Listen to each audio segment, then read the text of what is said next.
Hello students, कैसे हैं आप सब। आई होप कि आप सब ठीक होंगे। तो मैं पुनीत सैम स्वागत करता हूं आपका अपने यूट्यूब चैनल SPS में। तो आज मैं आपके लिए लेक्चर नहीं, एक बहुत ही अच्छी इन्फॉर्मेशन लेकर आया हूं अबाउट CET क्या होता है ये हम जानेंगे।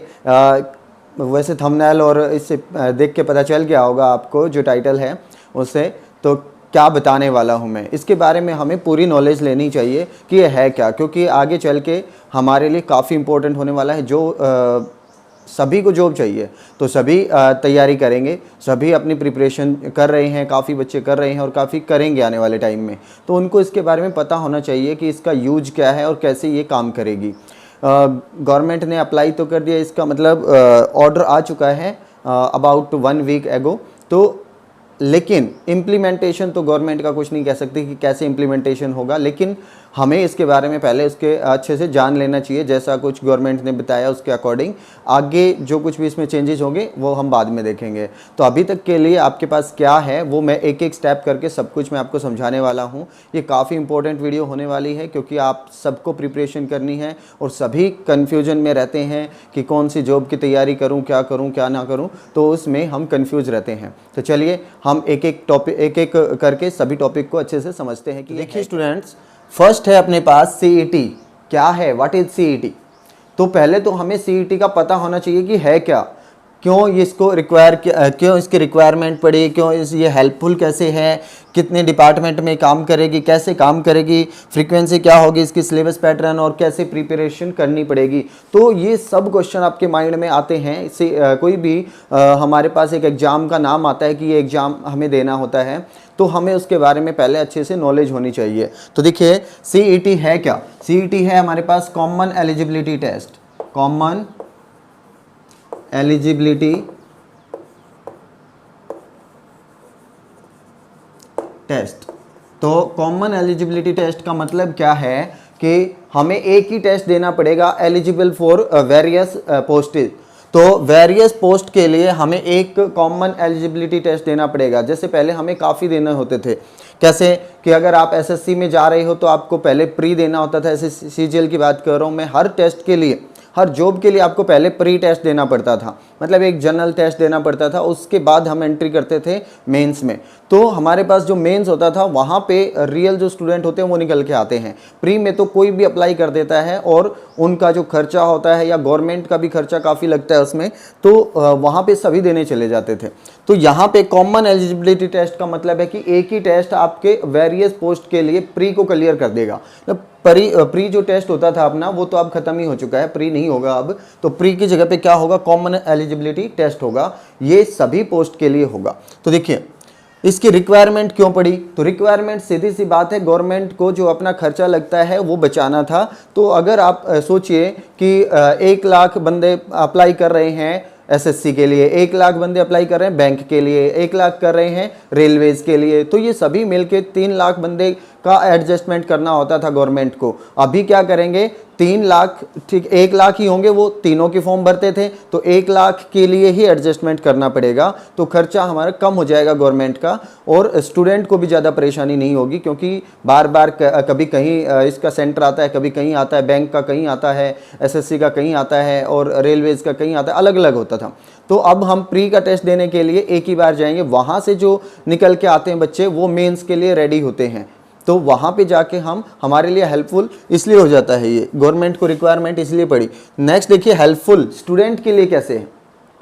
वही बताया मैंने, स्टूडेंट के लिए भी और गवर्नमेंट के लिए भी, क्योंकि जो जितना खर्चा लगता था स्टूडेंट्स का और परेशानी जितनी होती थी वो सब अब ख़त्म हो जाएगी। क्योंकि हमारे पास एक ही टेस्ट में हम क्या करेंगे, जैसे हमारे पास SSC का पेपर दे रहे हैं हम, तो SSC का पेपर दे के 1 लाख स्टूडेंट में से वही हमारे पास मान लो 20,000 बच गए। तो 20,000 जो निकलेंगे वो रेलवेज के में से भी निकल जाएंगे, बैंकिंग में से भी और SSC में से भी। तो सब में से जो मेंस के लिए जाएंगे वो स्टूडेंट सिर्फ वही होंगे जो एलिजिबल होंगे। तो जो हमारे फालतू के स्टूडेंट्स अप्लाई कर देते थे ना, कोई भी अप्लाई कर देता, अप्लाई करने में तो कुछ नहीं होता ना, फिर उसके लिए एडजस्टमेंट तो करनी पड़ती थी गवर्नमेंट को। तो वही हमारे पास ये हेल्पफुल रहेगा, स्टूडेंट के लिए भी परेशानी कम हो जाएगी, बार बार नहीं सोचना पड़ेगा कि मुझे इस जॉब के लिए प्री अलग से क्लियर करना है, इसके लिए अलग से क्लियर करना है। तो कई बार स्टूडेंट क्या होते थे, प्री क्लियर करते थे, फिर मेंस में जाके रह जाते थे, तो उनका कोई मतलब नहीं होता। प्री तो फिर वो बैंकिंग का भी कर देंगे, एसएससी का भी कर देंगे और सबका कर देंगे, लेकिन मेंस में फिर रह जाएंगे। तो इससे अच्छा हम प्री एक ही करवा लें। तो इसीलिए स्टूडेंट के लिए बर्डन भी कम हो जाएगा कि मेरे को एक ही टेस्ट की तैयारी करनी है, अब रेलवेज हो, बैंकिंग हो और चाहे हमारे पास एसएससी हो, तो इन सब के लिए एक ही तैयारी करनी पड़ेगी, एक ही टेस्ट की तैयारी करनी पड़ेगी। तो देखिए विच डिपार्टमेंट्स, इसमें डिपार्टमेंट कौन से हैं, वही मैंने जो अभी बताया, एसएससी, रेलवेज, सॉरी एसएससी और रेलवे, और फिर हमारे पास है बैंकिंग। अभी के लिए सिर्फ इसमें यही तीन चीज़ें, तीन डिपार्टमेंट को शामिल किया गया है। बाद में अगर कुछ इंक्लूड होगा तो बाद में देखेंगे। इनमें भी हमारे पास सभी पोस्ट नहीं है, टेक्निकल पोस्ट के लिए नहीं होगा ये, क्योंकि टेक्निकल के लिए रिक्वायरमेंट अलग ही होती है, टेक्निकल की रिक्वायरमेंट इनमें कंप्लीट नहीं हो सकती। ये प्री जो है वो जनरल जो पोस्ट होती है उनके लिए होंगे, टेक्निकल को छोड़ के बाकी सभी पोस्ट के लिए हम जो प्री देते हैं, एसएससी सीजीएल हो गया या रेलवेज में सी डी ग्रुप और जो भी हैं, उनके अगर 2 टेस्ट होते हैं तो प्री के लिए ये अप्लाई होगा कॉमन एलिजिबिलिटी टेस्ट। मेंस अगर जिसमें होता है वो अलग अलग ही होगा, सबका अलग अलग ही लेंगे, एसएससी अलग लेगा, रेलवे अलग लेगा और बैंकिंग अलग लेगा, मेंस अलग होंगे, प्री एक ही हो जाएगा। तो प्री भी क्लियर होने के बाद ये अच्छे से हमें ये होगा कि हमने एक ही टेस्ट में 3 चीज़ों के लिए अप्लाई कर दिया है, ये बहुत अच्छी बात है। तो 3 डिपार्टमेंट अभी तक इसमें शामिल हैं, एसएससी, रेलवेज और बैंकिंग। तो हाउ इट वर्क्स, ये वर्क कैसे करेगा, ये वर्क करेगा आपका, मान लो आपने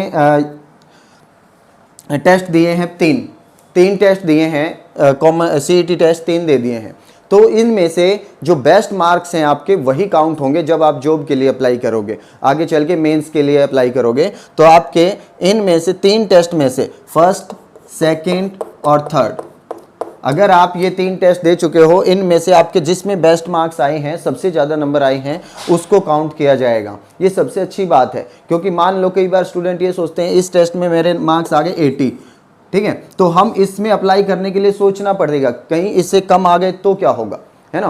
तो इसीलिए गवर्नमेंट ने ये अच्छी बात कही है कि आगे अप्लाई तो करें, स्टूडेंट अप्लाई करेंगे, अगर यहाँ पे मान लो कम आ भी गए तो कोई दिक्कत नहीं है, आपके जो हाईएस्ट आए हुए हैं वही मार्क होंगे, वही काउंट होंगे आगे जॉब के लिए। तो ये बहुत अच्छी बात है। लास्ट 3 की अगर मान लो आपने, और टेस्ट आप कितने भी दे सकते हो, टेस्ट के लिए कोई रिस्ट्रिक्शन नहीं है, एज के लिए रिस्ट्रिक्शन आ सकती है, अभी कोई इसके बारे में कोई इन्फॉर्मेशन नहीं आई है, एज के लिए तो होगी क्योंकि हर पोस्ट के लिए अलग अलग एज की रिक्वायरमेंट पड़ती है। तो अगर आपने 4th टेस्ट भी दे दिया तो आपका फर्स्ट हट जाएगा, फिर लास्ट के 3 टेस्ट काउंट होंगे, मतलब लास्ट के 3 जो टेस्ट होते हैं ना, जो लेटेस्ट आपने 3 टेस्ट दिए हैं उनके हाईएस्ट मार्क्स काउंट होंगे।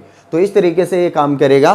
फिर फ्रीक्वेंसी क्या है कि इसके पेपर कितने कितने दिन बाद होंगे, तो इसके पेपर होंगे अपना 2 एग्जाम्स होंगे per year, 2 exams per year. तो हमारे पास 6 मंथ में एक बार एग्जाम हो जाएगा, तो हम 1 साल में 2 बार दे सकते हैं। तो हमारे पास ये 3 टेस्ट के जो मार्क्स होते हैं वो काउंट होंगे आगे पोस्ट के लिए, आप दे कितनी बार भी सकते हो, कोई रिस्ट्रिक्शन नहीं है। हाँ, एज जो हमारे पास रिलैक्सेशन होती है वो जैसे दी जाती है जनरल के लिए जो होती है, एससी के लिए जो होती है, और जो भी हमारे पास मतलब इनमें रिलैक्सेशन जिन भी कास्ट को मिलती है वो मिलेगी, जो भी रिजर्वेशन के अकॉर्डिंग होता है वो मिलेगी उसी के अकॉर्डिंग। तो फिर अपने पास सिलेबस को लेकर के बहुत सारा ऐसा होता है कि अब हम देखो, बैंकिंग का सिलेबस अलग होता है, एसएससी का अलग होता है, रेलवेज का अलग होता है, लेकिन गवर्नमेंट ने अगर कॉमन एलिजिबिलिटी टेस्ट दिया है तो उसके लिए कॉमन सिलेबस भी होगा। तो अभी सिलेबस के कुछ आया नहीं है कि ऐसा ऐसा सिलेबस होगा, लेकिन आप सोचिए कि तीनों चीज़ें अगर शामिल हैं इसमें, तो तीनों चीज़ों का कॉमन सा ही एक सिलेबस बनाएगी एसएससी, जो हमारे एनआरए के अकॉर्डिंग ये चला है, सीईटी एनआरए ने ऑर्गेनाइज किया है। तो एनआरए कुछ और जो नोटिस आएगा उसमें क्या बताएंगे कि इसका सिलेबस ऐसा कुछ बताएंगे जिसमें कॉमन हो। कॉमन कैसे कि जैसे अरिथमेटिक होता है तो बैंकिंग में एडवांस आता है, अरिथमेटिक में इतना एडवांस आता नहीं है, जो एसएससी में तो उसमें नहीं आता है, कुछ पोस्ट में एडवांस आता है, कुछ में नहीं आता, लेकिन अरिथमेटिक सब में आता है। तो इसीलिए ऐसी चीज़ होती है जो कॉमन होती है उसको ज़्यादा इंक्लूड किया जाएगा, और बाकी चीज़ें ये जो माइंड में चलता रहता है कि किसका सिलेबस तैयार करूं किसका ना करूं, आपको सिर्फ तैयारी करनी है, जैसे पढ़ते हैं वैसे पढ़ते रहिए। क्योंकि यहाँ पे जो टेस्ट होने वाला है वो कुछ ऐसे नहीं होगा कि आपका कुछ हाई लेवल का ही दे दिया जो आपको आएगा ही नहीं। ऐसा टेस्ट होगा जो जनरल होता है, मतलब आपको नॉलेज होनी चाहिए उसके बारे में। वो बैंकिंग के लिए भी हो सकता है, एसएससी के लिए भी, किसी के लिए भी। वो जनरल नॉलेज होती है, मतलब एक बेसिक एप्टीट्यूड होता है। जैसे मैथमेटिक्स में एप्टीट्यूड दिया जाएगा तो वो जनरल दिया जाएगा, अरिथमेटिक की इतनी नॉलेज तो स्टूडेंट को होनी चाहिए, चाहे वो बैंक के लिए जा रहा है, एसएससी के लिए जा रहा है, या फिर रेलवेज के लिए जा रहा है। तो किसी के लिए भी जा रहा हो, जो जनरल नॉलेज होती है या बेसिक जो नॉलेज होती है वो होनी चाहिए हर सब्जेक्ट के बारे में। तो फिर हमारे पास पैटर्न अभी इसका कोई डिसाइड नहीं हुआ कि एग्जाम पैटर्न क्या होगा। वो एसएससी टाइप का भी हो सकता है, बैंकिंग टाइप का भी हो सकता है, रेलवेज टाइप का भी हो सकता है। तो इसको कुछ अभी इसके बारे में कुछ आया नहीं है, जैसे ही आएगा हम नोटिस आपके पास लेकर आ जाएंगे। सबसे बड़ा क्वेश्चन, हाउ टू प्रिपेयर। तो सबसे बड़ा क्वेश्चन हमारे पास उठ के यही आता है कि प्रिपेयर कैसे करें। कोई भी एग्जाम आए तो उसका प्रिपरेशन करने का एक तरीका होता है कि आपने अभी सिलेबस ही फाइनल नहीं है, पैटर्न फाइनल नहीं है, तो तैयारी कैसे करें। तैयारी करने के लिए मैं आपको बताता हूं कि अभी यहाँ पे खेल शुरू होने वाला है कि यूट्यूब पे आ जाएंगे कि सीईटी मेरा कोर्स ऐसे है, ये प्रिपरेशन करवाएंगे, ऐसे करवाएंगे। तो ये बकवास होती है, कोई ऐसा कुछ नहीं होता। अभी आया ही नहीं है तो वो क्या करवाएंगे, लेकिन फिर भी आ जाएंगे निकालने वाले। उनके पास यही होता है कि हाँ कैसे हम स्टूडेंट को अपनी तरफ लेकर आएँ। तो ये सिर्फ बकवास है। आप क्या करें, सिंपल नॉलेज अपना जो होता है तैयारी वो करते रहें, चाहे वो बैंकिंग की कर रहे हो, एसएससी की कर रहे हो। आपको नॉलेज होनी चाहिए, जनरल नॉलेज और एप्टीट्यूड जो बेसिक मैथमेटिक्स है वो जनरल आप जैसे कोचिंग लेते हैं या तैयारी कर रहे हैं वो करते रहें।